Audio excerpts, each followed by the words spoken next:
Our nationality has long been one of the principal ways we identify ourselves. Today's guest, though, surveys the rise of net states, big tech companies taking on the roles previously reserved for the nation state. She's Alexis Wichowski, this week on Story in the Public Square.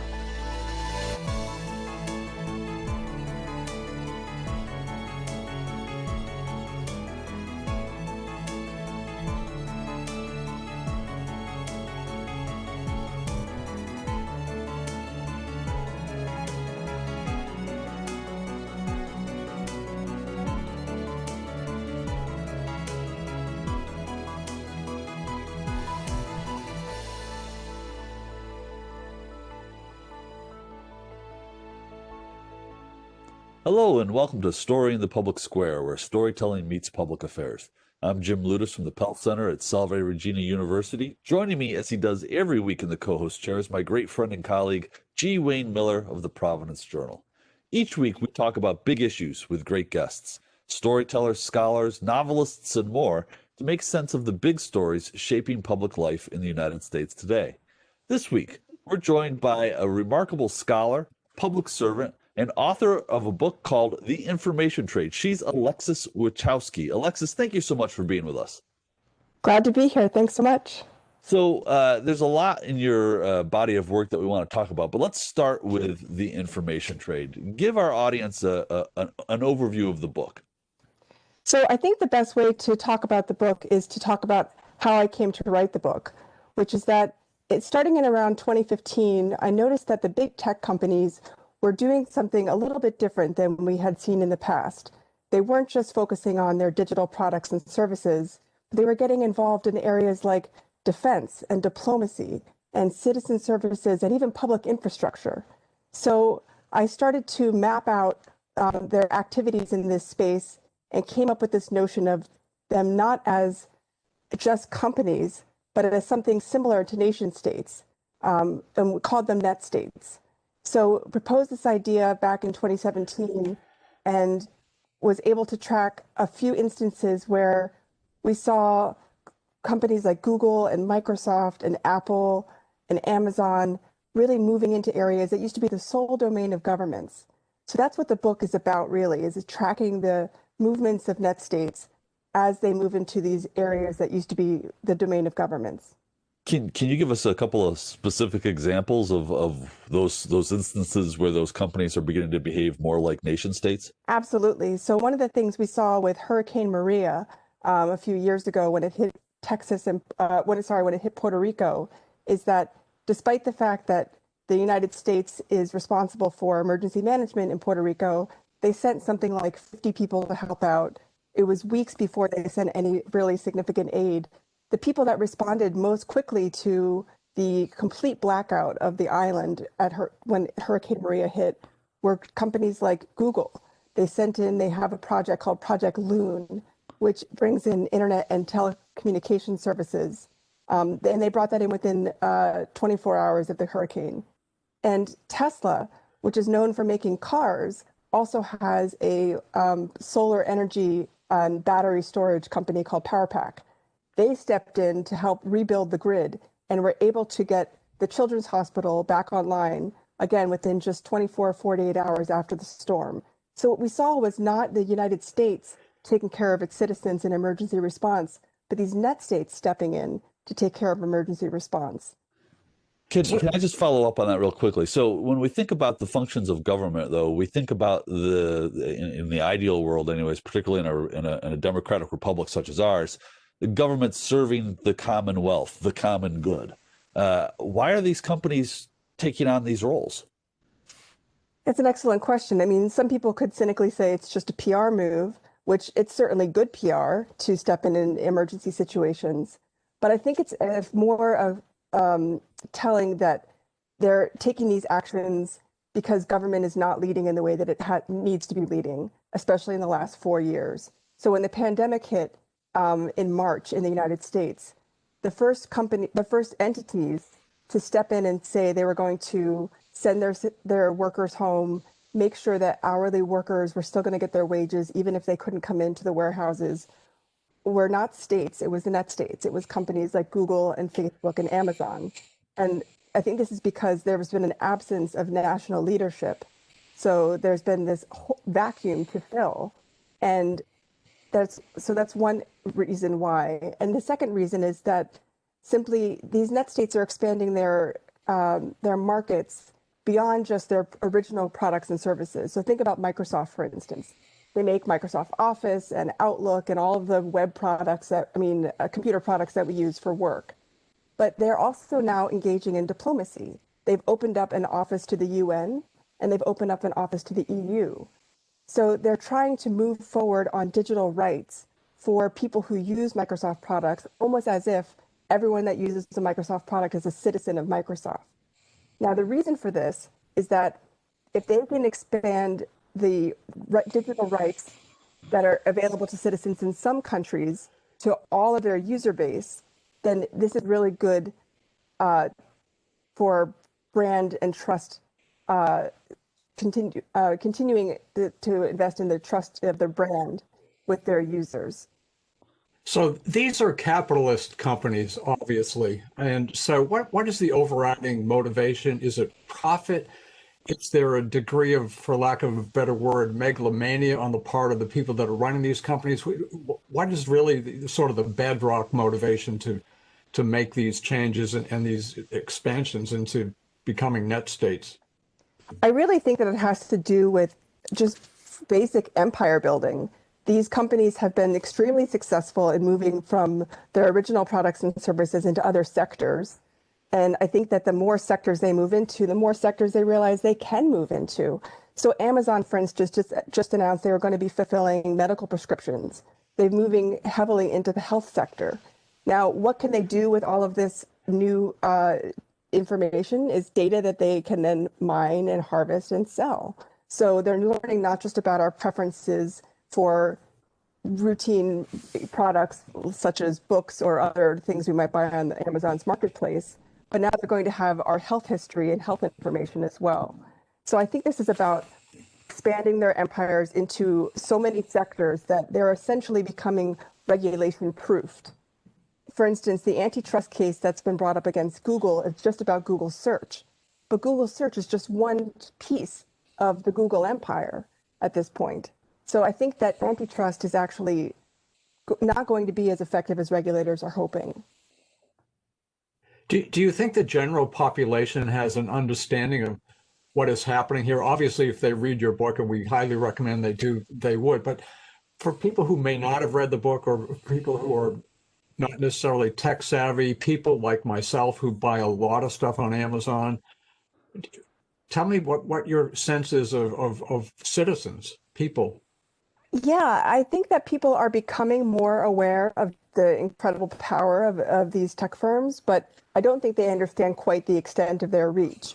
So for instance, if you look at just the major tech firms such as Facebook, Microsoft, Google, Amazon, etc., they're not just companies, they're parent companies that own upwards. When I wrote the book, there was about 673 other companies that they owned. So people, for instance, might not realize that LinkedIn is owned by Microsoft or that Instagram is owned by Facebook. In fact, when Cambridge Analytica hit in 2016, a lot of people left Facebook and went over to Instagram because they were angry at Facebook, not realizing that Facebook owns Instagram and also WhatsApp. So I think that citizens need to really work hard to educate themselves about the tremendous reach of these tech firms and what they own and what they're involved with. Well, you talk in the book not just about net states, but also about user citizens. So let's explore that a little bit. What is a user citizen, and how is that different from the concept of citizenship that we associate with our U.S. citizenship, for example?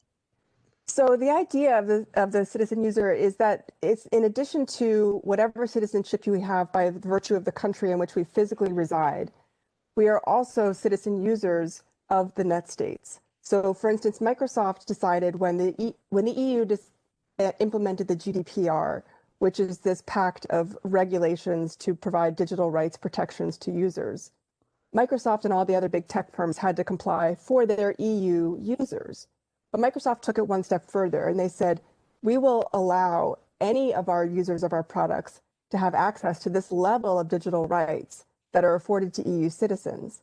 So they're deciding that regardless of country, and regardless of the regulation requirements in specific countries, they want everyone to have the same, who uses their products and services, to have the same standard of protection. Now, this is very different than someone like Facebook, who, when they were hit with the GDPR regulations, right before that, they moved 2 billion of their users out of EU data centers so they wouldn't have to comply with EU rights and regulations protections. So I think this notion of citizen user is the idea that we are, in addition to citizens of our nation state, citizen users of the net states. And our rights and our responsibilities vary depending on which one they are. They're not monoliths. Dude, does this pose a threat? I can remember being in graduate school, forever ago, and there was, I think that it was a book called In Athena's Camp. I don't know if you're familiar with it, but it raised this prospect of people's loyalty to corporate brands being more relevant even than our identity as U.S. citizens or Russian citizens or subjects of the British monarch. Is what you're talking about a threat to the sense of national identity that we have been accustomed to since the Peace of Westphalia? That's like a comprehensive exam question, I realize, but But I can answer it in 2 words, no problem.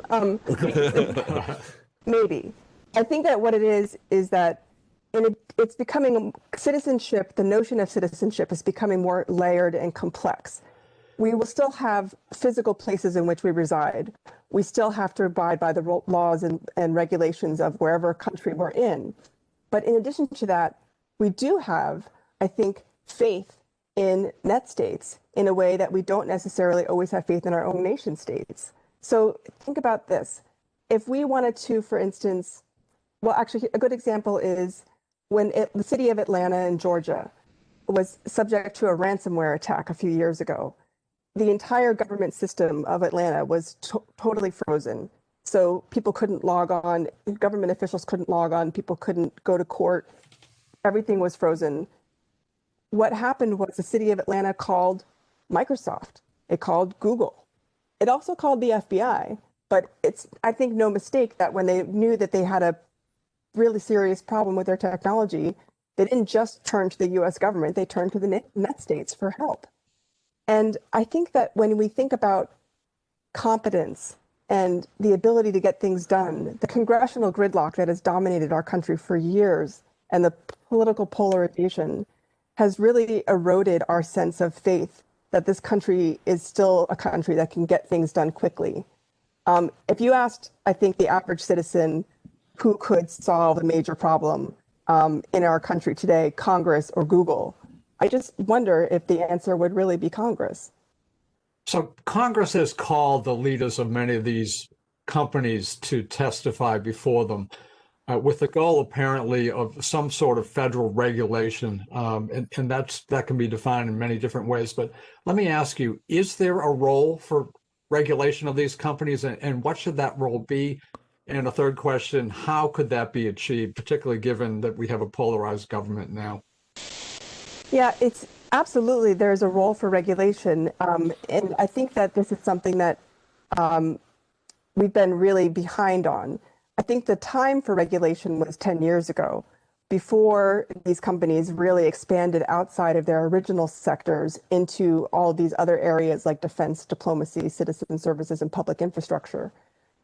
Right now in 2020, I think the role for regulation is going to be to hem in a little bit of what net states are doing in certain areas, but it is not going to stop them from empire building. It is not going to stop them from expanding into new markets. I think that what we can expect to see, unfortunately, because there is going to be this partisan divide in Congress, is very timid or tentative steps towards regulating the net states. I don't think we're going to see an overhaul of 230, and I don't really think we're going to see any substantive real changes occurring in the near future. So the genie is essentially out of the bottle, and I guess that brings it back to an individual's response to this, what the individual wants or needs to do. in terms of this new development. Is that a fair statement? Absolutely. And it's one of the ideas that I come to in the book is that we are not powerless in this situation. If we all had some sort of organized outrage that we've seen so effective in protest movements, it would be very effective in getting net states to change their behaviors. For instance, if we all stopped using Facebook, Facebook would be a ghost town. It would have no data. It would have nothing to advertise, no people to advertise to. It would essentially deflate like an empty balloon. So we have a lot of power that we don't actually take advantage of because we're not organized around any sort of movement.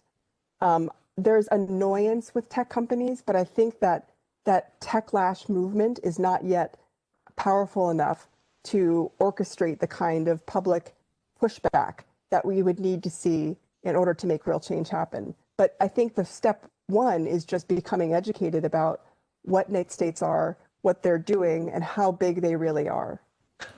Alexis, how do you respond to people? There's some voices in Congress who think that the big tech needs to be broken up. Is that a non-starter? Where do you come down on that? I personally don't think that big tech needs to be broken up because I don't think that that's the answer to the lack of privacy rights that we have, for instance. I would much rather see there be some sort of regulations that protected, similar to GDPR regulations, that where we protected user data or where users were allowed to request that their information be pulled off of search engines, for instance, the right to be forgotten, where there were regulations in place that ensured that these companies had to make clear what they were doing with data if they were going to sell it or share it with third parties. I think that would be much more effective for the American people and for citizens around the world than seeing these companies chopped up into pieces. Let's get back to Facebook for a moment. I think what you're talking about in terms of a revolt, for lack of a better word, would be effective. But is that realistic to expect? And particularly now during the pandemic, when so many people are staying connected to people, other people, friends that might have seen in person, might have had visiting, coming over for Thanksgiving or whatever, it's entirely by Facebook and similar platforms. So talk about the realistic possibility of that now, and then when we come out of the pandemic, when the vaccines come online, and a year from now, hopefully, knock on wood, and I'm literally knocking on wood, things are better, but things look better with Pfizer and Moderna. But anyway, just talk about the realistic possibility of people dropping off Facebook en masse. I don't think it's realistic. I think that's a really good point. And I think one of the reasons that it's not realistic is that to organize a sort of effective digital revolt, you would have to use Facebook to do it. So it would be really hard to achieve that without these kinds of tools. But one of the things that I think we should think about is there's a fellow named Ethan Zuckerman who used to run the MIT Media Lab, who's proposed this idea of a digital public infrastructure, sort of like a PBS for the internet, where there would be a network that would protect privacy and would still provide a national sort of platform, but that would be subsidized by the federal government in order for people to have connectivity experiences and organizing experiences that weren't ad driven. So I don't think we're going to see the business models of these major corporations change, but I do think we might see alternative platforms arise. But I think that they would have to be somehow in the public space, in the public square, as it were, so that we would have an option to make that choice. You know, and in the same way that we do with, for instance, when we watch television, we sometimes, or listen to the radio, we sometimes go towards the cable networks, and sometimes we go to PBS because we know we're going to get different kind of quality in the programming that we see there. And when we saw PBS emerge, and the Corporation for Public Broadcasting emerge, we also saw that it influenced the networks in terms of the quality of their programming. That also increased historically. So I think that a digital public infrastructure is something that would be really worth exploring. Alexis, you wrote a recent article for Public Books titled "Let's Polarize Together," in which you argue that there is a way to to break through the hyper-partisan thought bubbles that are created by our dependence on social media and big tech. Can you tell us what it is?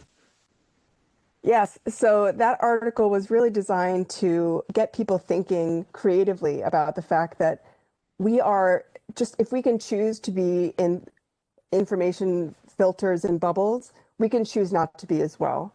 So it requires conscious effort, though. It means reaching out to people who we wouldn't necessarily agree with on certain issues and trying to connect with them. And it could start with our own family members. I think that's the most realistic way this would happen, is with families and neighbors in our communities. So for instance, I'm sure we all have a cousin or an uncle or a relative somewhere out there who is politically on the other side of the fence than we are. And maybe we see their posts and ignore them, or say, oh gosh, there's that crazy, cousin again posting whatever. But I think that if we actually took the time to engage with them and try to understand where they're coming from, we might be in a different place as a country. So I think we could start somewhere, just starting with our own families, being more conscious about it. I think that's great advice, and not just for this issue, but for many issues. So we're taping this now 2 weeks after the presidential election. So we're in a transition period. And in January, President-elect Biden becomes the president. Regarding these matters and the issues raised in your book, what advice would you have for the Biden team? So one of the first things I would suggest for the Biden team is to appoint a tech ambassador. This is not something that America has right now. We have one tool in our toolbox with the tech companies, and that's regulation. Well, two, there's also fines. But I think that engaging with tech companies on a diplomatic level would allow us to negotiate for better terms and conditions than we currently have in existence. There are other countries with tech ambassadors. Denmark was the first country to launch its tech ambassadorship back in 2017. There's Australia, France, and Estonia. And Canada has a consul general for Silicon Valley, so not quite an ambassador, but a diplomatic level appointment. So I honestly think that we need to think about ways to engage with the tech sector, not in an adversarial only capacity, but in a way that we can actually have true dialogues with them. So what does a tech ambassador do? It's a term I'm just really hearing for the first time from you and from your book. What is the role, the function, and so forth? Well, in the same way that the U.S. has an ambassador for special issues, or the U.S. has an ambassador to the United Nations, this would be an ambassador to Silicon Valley, an ambassador to the tech sector, whose job it would be to engage with them on matters that represent American interests, such as respecting privacy and making sure that users are informed about their rights, and to do so in such a way that diplomats engage on all kinds of issues with all kinds of countries. So the diplomats' toolkits are really about talks. You start with talks, you go into negotiations, maybe you develop some treaties together. We've seen this actually happen already, kind of organically.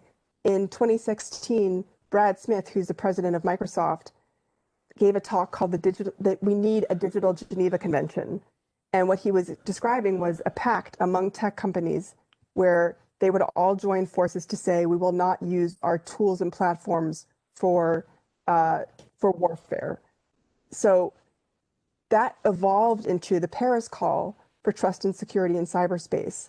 So France then took on this diplomatic treaty, essentially, that Microsoft proposed and turned it into a call that was open to countries and tech companies alike. And it's the only treaty of its kind in the world today where there are tech companies and countries as co-signatories to a treaty as equals. It would be more of those kind of actions, I think, that we could be able to achieve if we had a tech ambassador. Yeah, Alexis, one of the questions, we've got a couple of minutes left here, but one of the questions, and I don't know if it's overstatement to say it's a concern, is we think about government today as having, at least in the United States, as having a system of checks and balances where you can hold individuals to account. You write pretty persuasively about the scale, the size of these corporate entities, the amount of money that they have, which often is greater than any number of countries in the world, their economic power, their ownership of the physical infrastructure of the internet. I was shocked to read in your recent Washington Post op-ed that Google now owns 8.5% of the undersea cables that make up the global internet. Do we risk something by treating them as nation states, or is that horse out of the barn, and we need to adapt to that reality? I think that horse is long out of the barn, and that's the reality that we're in. Because it's not just Google that owns part of the internet infrastructure. It's Facebook, it's Microsoft, it's Amazon. They're all buying up pieces of the backbone of the internet itself. So I think that we are just behind times on realizing the extent to which net states truly control not just commerce, but the tools and services that we use to conduct work and life. None of us would be having this conversation right now if it weren't for these net states. They've made it possible for us to continue working through this pandemic. And I don't see that going away anytime soon. Well, Alexis, this is a profoundly important book. Again, it is The Information Trade. Alexis Wichowski, thank you so much for being with us. Thanks for having me. That's all the time we have this week, but if you want to know more about storing the public square, you can visit us at pellcenter.org or find us on Facebook and Twitter. For G. Wayne Miller, I'm Jim Ludis, asking you to join us again next time for more Story in the Public Square.